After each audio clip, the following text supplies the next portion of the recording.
여러분 혹시 이런 경험 있으신가요? 내가 정말 아무 잘못도 없는데 갑자기 수급비가 끊겼습니다. 심지어 그동안 받았던 돈까지 몇 백만 원을 다시 내라는 통보를 받았다는 이야기가 요즘 전국 곳곳에서 들려옵니다. 집도 그대로 재산도 그대로인데 왜 이런 일이 벌어질까요? 정말 억울하죠. 어떤 분은 20년 넘게 성실하게 신고해오던 분이었는데 갑자기 담당 공무원한테서 전화가 왔대요. 어르신 죄송한데 수급비 중단됩니다. 이런 식으로 말이에요. 저는 지난주에만 해도 이런 상황을 5번이나 들었습니다. 진짜 가슴이 아팠어요.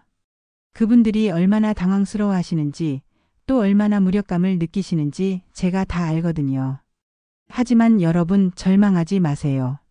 오늘 이 영상을 끝까지 보시면 여러분의 소중한 수급비를 지킬 수 있는 방법을 확실히 아실 수 있습니다. 안녕하세요. 저는 15년 넘게 현장에서 어르신들과 상담해온 복지 상담사 박민서입니다. 처음 이 일을 시작했을 때만 해도 수급비 문제로 찾아오시는 분들이 그렇게 많지 않았어요. 대부분 신청 방법을 몰라서 아니면 서류가 복잡해서 도움을 요청하시는 경우가 대부분이었거든요.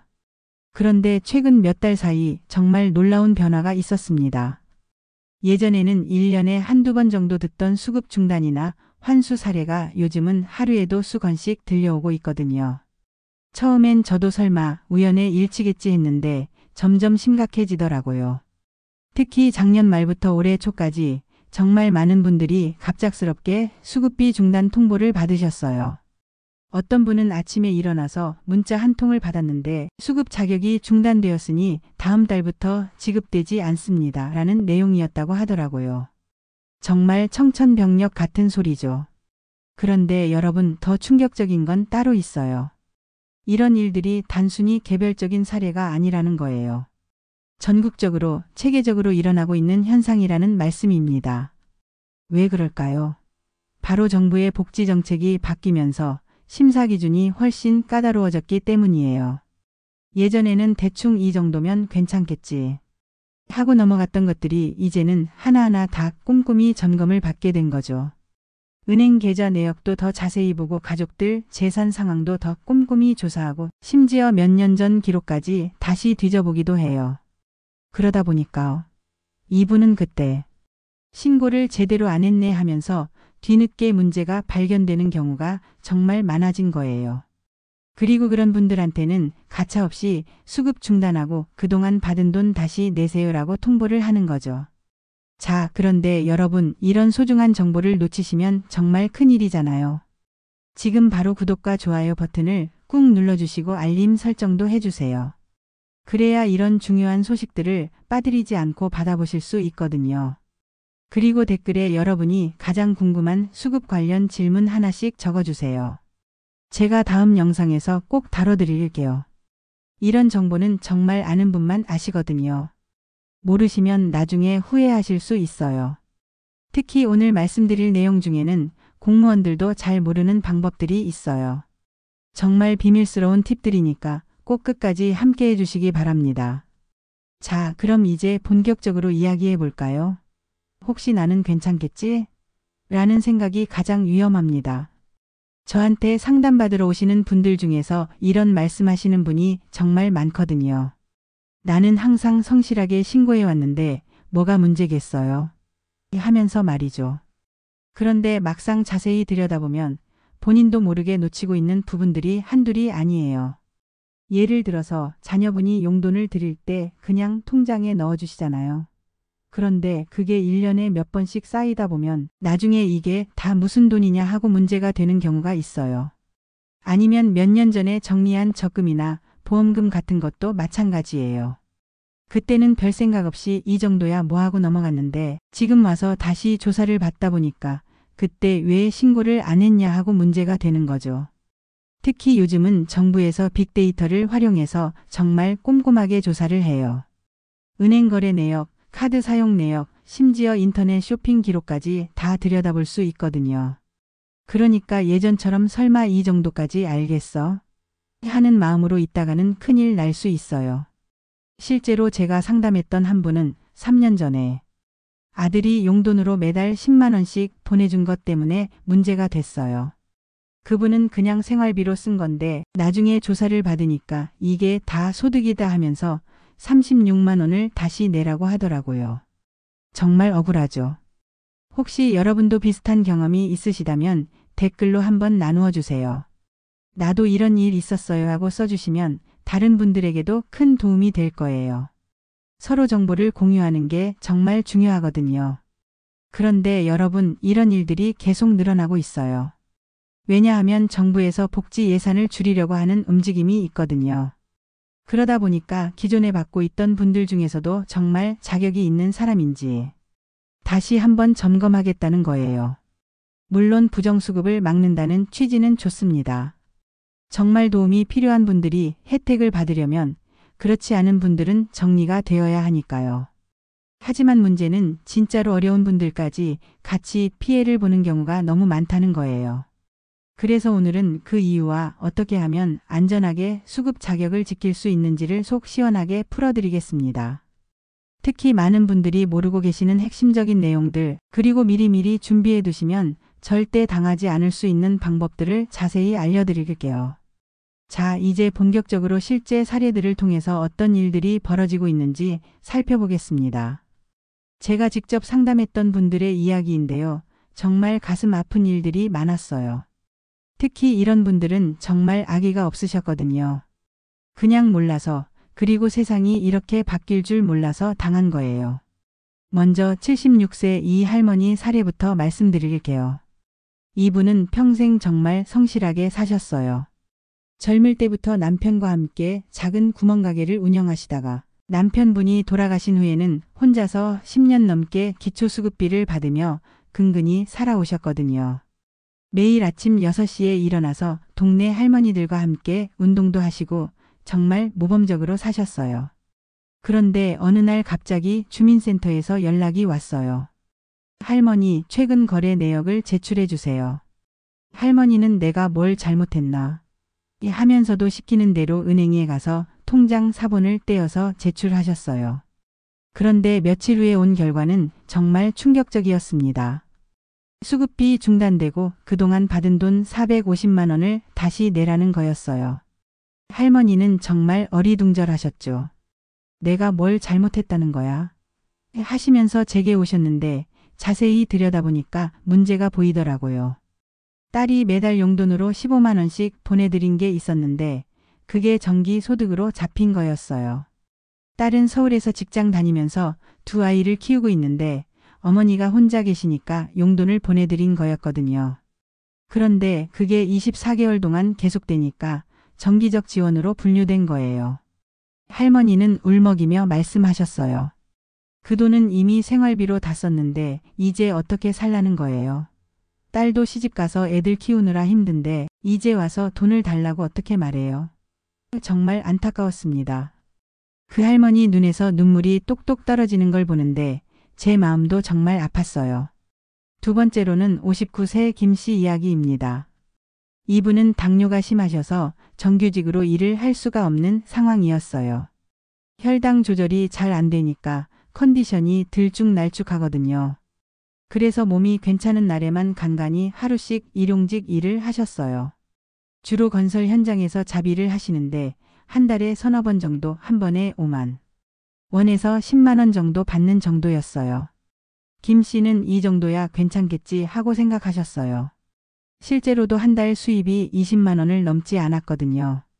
그런데 문제는 그 돈이 통장에 기록이 남았다는 거예요.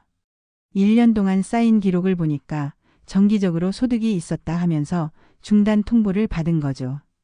김 씨는 나는 아픈 몸으로 간신히 하루씩 일해서 받은 돈인데 이것도 안 된다는 거냐 하시면서 정말 억울해 하셨어요. 특히 이분 같은 경우는 정말 안타까웠어요. 몸이 아프니까 일정하게 일을 할 수도 없고 그렇다고 아예 안 일하자니 생활이 너무 빠듯하고 그래서 몸이 괜찮을 때만 나가서 일하신 건데 그게 오히려 독이 된 거죠. 세 번째는 62 세박 아저씨 경우입니다. 이분은 정말 규칙을 지키려고 조심조심 사셨어요. 술도 담배도 안 하시고 동네에서 정말 모범적으로 사시는 분이었거든요.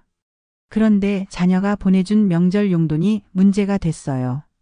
설날하고 추석에 50만 원씩 1년에 2번만 받으셨는데도 말이에요. 아들이 부산에서 사업을 하는데 명절 때마다 아버지 이거라도 드세요 하면서 용돈을 드리신 거였어요. 그런데 이게 3년 동안 계속되니까 정기적 지원으로 분류된 거예요. 박 아저씨는 1년에 2번뿐인데 뭐가 문제야? 명절에 자식이 부모한테 용돈 드리는 게 죄냐 하셨는데 담당 공무원은 설날하고 추석에 정기적으로 지원을 받는 것도 소득으로 봐야 한다고 하더라고요. 정말 어이없죠. 더 황당한 건 박 아저씨가 그럼 앞으로 명절 용돈도 못 받는다는 거냐고 물어보니까 공무원이 받으셔도 되는데 신고를 하셔야 한다고 하더래요. 그럼 수급비가 줄어든다는 얘기잖아요.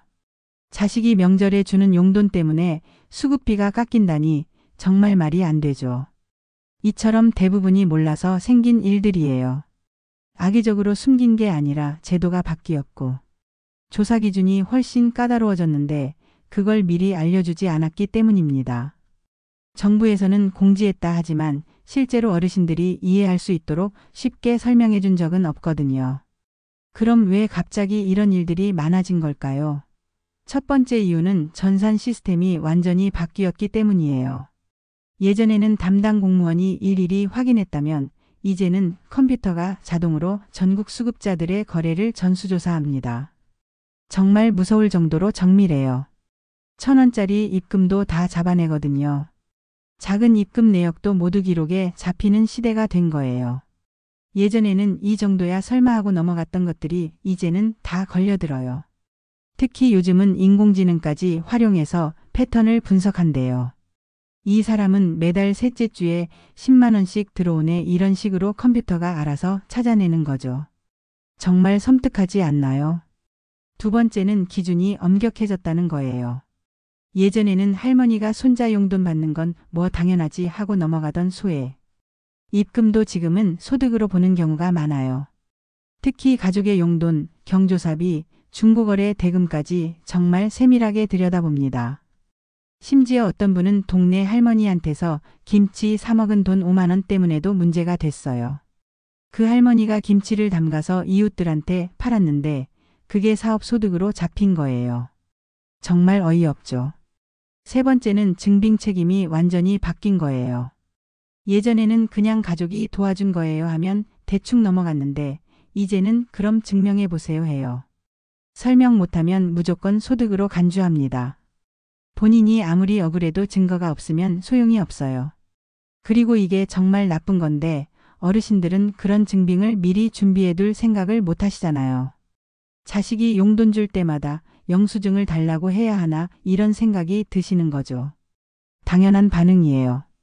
그럼 어떤 거래가 가장 위험할까요? 첫 번째는 정기적 입금이에요. 자녀 용돈처럼 1년에 6번 이상 들어오면 정기 소득으로 판단해요. 2달에 한 번 10만 원씩만 받아도 위험 신호가 켜지는 거죠. 여기서 중요한 건 금액이 문제가 아니라는 거예요. 월 5만 원씩 받아도 정기적이면 문제가 되고 반대로 일회성으로 100만 원을 받아도 증명만 되면 괜찮을 수 있어요. 두 번째는 고액 입금입니다. 한 번에 36만 원 이상 입금되면 바로 조사 대상이 돼요. 이 기준은 최저생계비 기준에서 나온 건데 명절이나 생일 용돈도 이 금액을 넘으면 문제가 될 수 있어요. 실제로 어떤 분은 환갑잔치에서 받은 축의금 때문에 문제가 됐어요. 친척들이 10만 원씩 모아서 100만 원을 줬는데 그게 일시소득으로 잡힌 거예요. 세 번째는 단기 노동 대가예요. 하루 5만 원, 10만 원이라도 통장에 찍히면 소득으로 잡힙니다. 몸이 아파서 가끔씩만 일해도 말이에요. 특히 요즘은 일당도 통장 이체로 주는 경우가 많으니까 더 문제가 되는 거죠. 네 번째는 중고거래나 경조사비까지도 문제가 될 수 있어요. 냉장고 팔아서 받은 30만 원, 자녀 결혼식에서 받은 축의금도 소득으로 볼 수 있다는 거예요. 정말 어디까지 간섭하는 건지 답답하죠. 그럼 어떻게 대처해야 안전할까요? 가장 중요한 건 모든 입금에 대한 기록과 증빙을 남겨두는 거예요. 누가 언제 어떤 이유로 줬는지 꼼꼼히 메모하고 증빙을 보관해 두세요. 특히 문자 메시지나 카카오톡 대화는 정말 중요해요. 엄마, 생활비 드려요. 이런 메시지라도 있으면 나중에 큰 도움이 됩니다. 중고나라 판매글 캡처 영수증, 심지어 동네 분들한테 받은 증언서도 다 증빙이 될 수 있어요.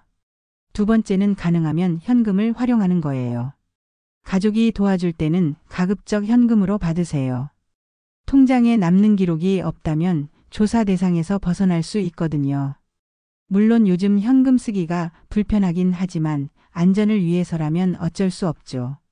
세 번째는 정기적인 지원은 반드시 신고하는 거예요. 숨기면 나중에 전액 환수 위험이 있어요. 차라리 미리 신고해서 일부 감액되는 게 훨씬 안전합니다. 예를 들어서 월 10만 원을 받으면 수급비에서 10만 원이 빠지는 거죠. 속상하긴 하지만 나중에 몇 백만 원 토해내는 것보다는 낫잖아요. 네 번째는 조사받을 때 대응법이에요. 주민센터에 불려가면 절대 몰라요라고 하지 마세요. 그러면 바로 의심받아요. 준비해둔 기록과 증빙을 근거로 차분히 설명해야 해요. 이건 딸이 명절에 준 용돈이고 이건 냉장고 판 돈이에요. 이런 식으로 하나하나 설명하는 거죠. 실제로 제가 도와드린 사례를 하나 더 말씀드릴게요. 어떤 할머니는 매달 딸이 보내준 20만 원 때문에 걸렸어요. 처음엔 정말 절망적이었거든요. 그런데 카카오톡 대화 내용을 보니까 딸이 엄마, 당분간만 도와드릴게요. 남편 사업이 어려워져서요. 이런 메시지가 있더라고요. 그래서 딸의 재직 증명서하고 급여 명세서, 그리고 딸 소득 대비 부담 비율을 계산한 자료를 제출했어요.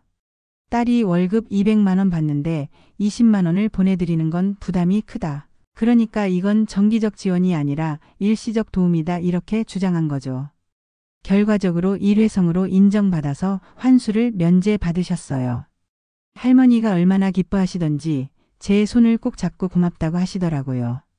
반대로 다른 분은 똑같은 상황인데도 설명을 제대로 못해서 억울하게 전액 소득으로 인정받은 경우도 있었어요. 같은 상황이라도 어떻게 해명하느냐에 따라 결과가 완전히 달라진다는 교훈이죠. 그래서 여러분도 미리미리 준비하셔야 해요. 특히 지금 가족한테서 도움을 받고 계신 분들은 더욱 그래요. 여러분, 오늘 말씀드린 사례와 방법들을 꼭 기억해 주세요. 정말 중요한 내용들이었거든요. 제가 15년 동안 현장에서 수많은 분들을 상담하면서 깨달은 핵심적인 내용들만 골라서 말씀드린 거예요. 첫째, 모든 입금은 반드시 기록하고 증빙을 남겨두세요. 작은 돈이라도 소홀히 하시면 안 돼요. 누가 언제 어떤 이유로 줬는지 메모장에라도 적어두시고 문자나 카카오톡 대화도 캡처해서 보관해 두세요. 귀찮으시겠지만 나중에 정말 큰 도움이 됩니다. 특히 자녀분들이 용돈을 드릴 때는 미리 말씀해 두세요. 앞으로 용돈 주실 때 간단한 메시지라도 보내주세요 하고 말이에요. 처음엔 어색하시겠지만 가족의 안전을 위한 일이니까 이해해 주실 거예요. 둘째, 가족의 도움은 가능하면 현금으로 받으세요. 통장 거래 기록이 남지 않으니까 가장 안전한 방법이에요. 요즘 현금 쓰기가 불편하긴 하지만 여러분의 수급 자격을 지키기 위해서라면 조금 불편하더라도 참으셔야 해요. 만약 꼭 통장으로 받아야 하는 상황이라면 받자마자 바로 현금으로 인출해서 쓰세요. 그리고 그 이유를 메모해 두시고요. 딸이 생활비로 보내준 돈 바로 시장에서 식료품 구입에 사용 이런 식으로 말이에요. 셋째, 일용직 일이나 중고거래, 경조사비 같은 것들도 미리 대비하세요. 혹시 하루 일을 하게 되면 그날 어디서 무슨 일을 했는지 기록해 두시고 중고 물건을 팔 때는 중고나라 글이나 사진을 캡처해 두세요. 경조사에서 축의금을 받으면 청첩장이나 부고장도 보관해 두시고요. 넷째, 문제가 생기면 절대 혼자 끙끙대지 마세요. 주변에 도움을 요청하시거나 전문가의 도움을 받으세요. 특히 환수 통보를 받으시면 90일 안에 이의 신청을 해야 하는데 이건 혼자서 하기에는 너무 복잡해요. 그리고 여러분, 이것만은 꼭 기억해 주세요. 기초생활수급 제도는 여러분을 괴롭히기 위해 존재하는 게 아니에요. 정말로 어려운 분들을 돕기 위해 만들어진 소중한 제도입니다. 다만 규칙이 복잡하고 까다로워서 어르신들이 이해하기 어려울 뿐이에요. 하지만 규칙을 모르고 대비하지 않으면 여러분의 소중한 혜택이 하루아침에 사라질 수도 있습니다. 오늘 이 할머니, 김 씨, 박 아저씨 사례에서 보셨듯이 말이에요.